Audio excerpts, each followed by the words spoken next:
প্রিয় দর্শক, আসসালামু আলাইকুম এবং অনেক অনেক শুভকামনা সবার জন্যে। আজ রাজধানীতে দুটো ভিন্ন ভিন্ন জায়গায় দুটো ভিন্ন ভিন্ন অনুষ্ঠান থেকে অধ্যাপক ইউনূস এবং অন্তর্বর্তীকালীন সরকার সম্পর্কে কিছু রিমার্কস হয়েছে, আর তা করেছেন বিএনপির হাই আপস মির্জা ফখরুল ইসলাম আলমগীর এবং স্থায়ী কমিটির সদস্য জনাব নজরুল ইসলাম খান।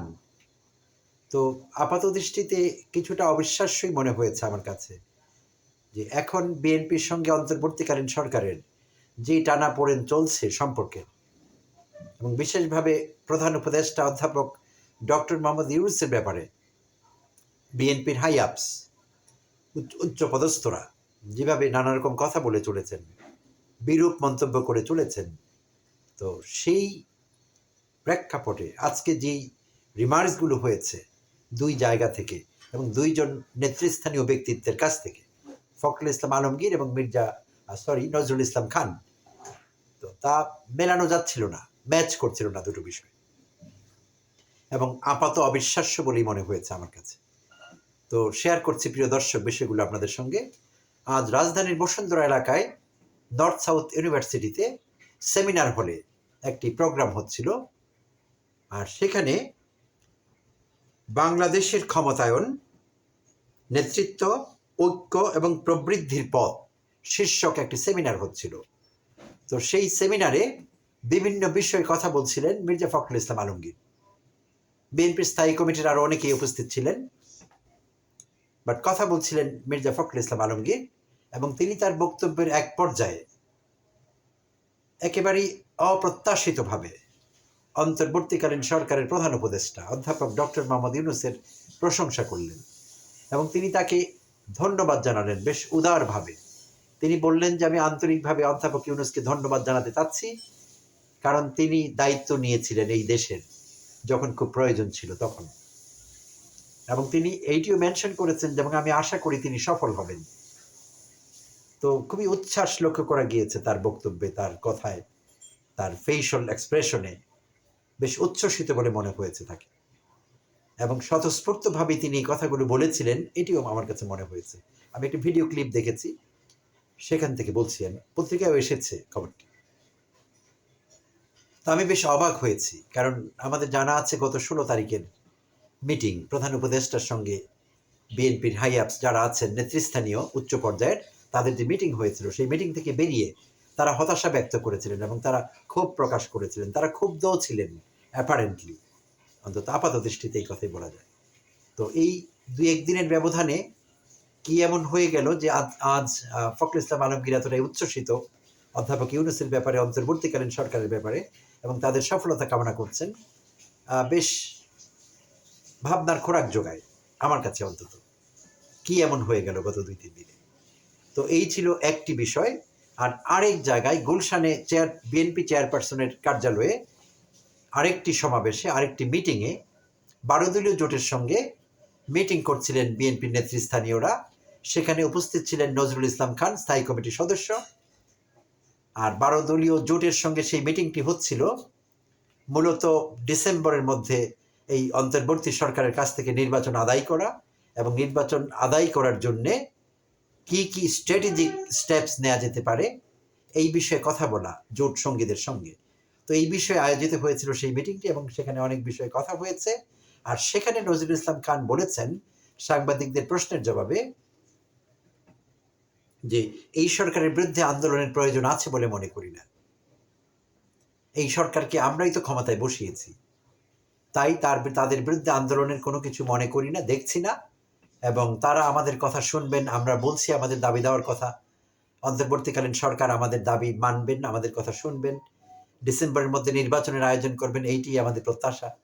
তো এইভাবে কথা বলছিলেন জনাব নজরুল ইসলাম খান। তো আমি আসলেই তো একেবারে সিমালটেনিয়াসলি একই সময়ে এই দুটো বিষয় ঘটে গেল রাজধানীতেই একই দিনে, এবং দুজন নেতৃস্থানীয় ব্যক্তি একই সুরে কথা বললেন। তা আমি ঠিক মেলাতে পারছিলাম না ইদানিংকালের বিএনপির অন্তর্বর্তীকালীন সরকারের সঙ্গে, প্রধান উপদেষ্টার সঙ্গে তাদের যে টানা পড়েন, এই বিষয়টির সঙ্গে আজকের বক্তব্য, আজকের উচ্ছ্বাস এই বিএনপি নেতৃবৃন্দের, আমি আসলে মেলাতে পারছিলাম না কোনোভাবেই। যাচ্ছিল না বিষয়টি। তো এইটি একটি ভালো লক্ষণ। তো আমি ব্যক্তিগতভাবে এইটিকে একটি গুড উইল জেস্টার হিসেবে ধরে নিতে চাই যে বিএনপির পক্ষ থেকে তারা এটি পজিটিভ ওয়েতে এগিয়ে এসেছে। নেতৃবৃন্দ তারা চাচ্ছেন যে অন্তর্বর্তীকালীন সরকার সফল হোক এবং যথাসময়ে একটি নির্বাচন হোক এবং এই সরকারকে সহযোগিতা করতে হবে। সহযোগিতা করবার মনোভাব নিয়ে তারা এগিয়ে এসেছেন বা এগিয়ে আসছেন। তো এটিকে একটি গুড উইল জেস্টার সেদিক থেকে বলাই যায়। বাট আরেক দিক থেকে চিন্তা করলে মেলানো যায় না, কারণ অতি সাম্প্রতিক যে টানা পড়েন তার সঙ্গে এই গুডউইল জেস্টার কিন্তু যাচ্ছে না। তো আরেকটি বিষয় এখানে মেলাবার চেষ্টা করব, ডট মেলাবার চেষ্টা করব, সেটি হলো দর্শক আপনারা জেনেছেন গতকাল নারায়ণগঞ্জে শুক্রবার ছিল, নারায়ণগঞ্জের যে শহীদ মিনার সেখান থেকে প্রথমে একটি মানববন্ধন সর্বস্তরের নারায়ণগঞ্জবাসী এরকম একটি সংগঠনের ব্যানারে প্রথমে মানববন্ধন এবং সেখানে অধ্যাপক ইউনূসের আগামী 5 বছর বা 10 বছর বা দীর্ঘ সময় ক্ষমতায় থাকবার ক্ষমতা চালাবার ব্যাপারে, দেশ চালাবার ব্যাপারে তার ক্ষমতায় থাকা এবং অন্তর্বর্তীকালীন সরকারের টিকে থাকা এই দাবিতে এবং প্রয়োজনীয় সংস্কারের দাবিতে এই মানববন্ধনটি হয়েছিল। এবং পরবর্তীতে তারা মানববন্ধন থেকে ছাত্র জনতা একটি মিছিলও বের করেছিল এবং সেই মিছিল শহরের বিভিন্ন সড়ক প্রদক্ষিণ করে এবং সেখানে তারা বক্তব্য রাখেন ছাত্র নেতারা এবং আরো অনেকেই, এবং তারা স্পষ্ট দাবি করছিলেন যে আমরা অধ্যাপক ইউনূসকে চাচ্ছি আরো অনেক দিন, কারণ এই দেশের সংস্কারের জন্য জাতিকে ঐক্যবদ্ধ করতে হলে, ভারতীয় প্রতিহিংসা ষড়যন্ত্র এগুলোকে মোকাবেলা করতে হলে আমাদের ডক্টর ইউনূসকেই দরকার। তাই তারা সেই দাবি জানাচ্ছিলেন নারায়ণগঞ্জ থেকে। আর আমরা যারা পত্রপত্রিকা পড়ি, খোঁজখবর রাখি, আমরা জানি যে কোনো মাধ্যমে আজকাল লাখো লোক এই দাবি করছেন আমরা অধ্যাপক ইউনূসের সরকারকে আরো অনেক দিন চাচ্ছি। তো যদিও বিএনপি সহ আরো অনেকেই খুব দ্রুত এবং সম্ভব হলে আজকের দিনেই নির্বাচন চাচ্ছেন, বিষয়টি এরকম, কিন্তু সাধারণ মানুষের যে পালস, তারা যা বলছেন, তারা যা ফিল করছেন, বিষয়গুলো কিন্তু একই রকম যাচ্ছে না, বেশ ভিন্ন রকম। লাখো মানুষ, কোটিও হতে পারে সেই সংখ্যা, তারা এই দাবি করছেন এই সরকারকে আমরা চাচ্ছি, অধ্যাপক ইউনূসকেই চাচ্ছি আরো বহুদিনের জন্য। তো সেই প্রেক্ষাপটে গতকালকে নারায়ণগঞ্জের সেই মানববন্ধন এবং মিছিল, এবং সেই মিছিল এবং মানববন্ধন যদি সারা বাংলাদেশে ছড়িয়ে পড়ে, আনাচে কানাচে, গ্রামে গঞ্জে শহরে, অবাক হওয়ার মতো কিছু থাকবে না। তাহলে বিএনপির হাই আপস কি বিষয়টি টের পেয়েছেন যে আমরা যা কিছুই বলি না কেন, পরিস্থিতি যতই ঘোলাটে করবার চেষ্টা করি না কেন, নির্বাচন করে জনগণের পালস কিন্তু অন্যরকম। এই পালস কি তারা বুঝতে পেরেছেন? বুঝতে পেরেই কি তারা এখন এই গুডউইল জেস্টার দেখাচ্ছেন? যদি সেটিও হয় তাও ভালো, কারণ এই যে টানা পড়েন সরকারের সঙ্গে বিএনপির মতো একটি বড় দলের টানা পড়েন, এটি আমাদেরও স্বস্তি দিচ্ছিল না, কাউকেই দিচ্ছিল না স্বস্তি। তো সেইটি যদি বন্ধ হয়ে থাকে, যে কারণেই হোক, সেটি ভালো। আর মির্জা ফখরুল ইসলাম আলমগীরের আজকের দিনের যে উচ্ছ্বাস বা প্রত্যাশা বা অঙ্গীকার যে এই সরকারকে সহযোগিতা করতে হবে, সেইটি যদি বজায় থাকে তাহলে অন্তর্বর্তীকালীন সরকারের কাজটা অনেকটা সহজ হয়ে যাবে। সংস্কার কর্মসূচিগুলো আরো দ্রুত বাস্তবায়িত হবে এবং আরো সফলভাবে সেইগুলো করা সম্ভব হবে। এবং অবশ্যই এই সব কিছু একটা পর্যায়ে একটি সুষ্ঠু গণতান্ত্রিক নির্বাচিত সরকার আমাদের উপহার দেবে, সে আশা আমরা করতেই পারি। তো যা কিছুই হোক, আলটিটিউড মোটিভ যেটাই থাকুক, কথাগুলো খুব ভালো লেগেছে, এই জন্যই আপনাদের সঙ্গে শেয়ার করলাম। প্রিয় দর্শক, ধন্যবাদ সবাইকে, ভালো থাকবেন।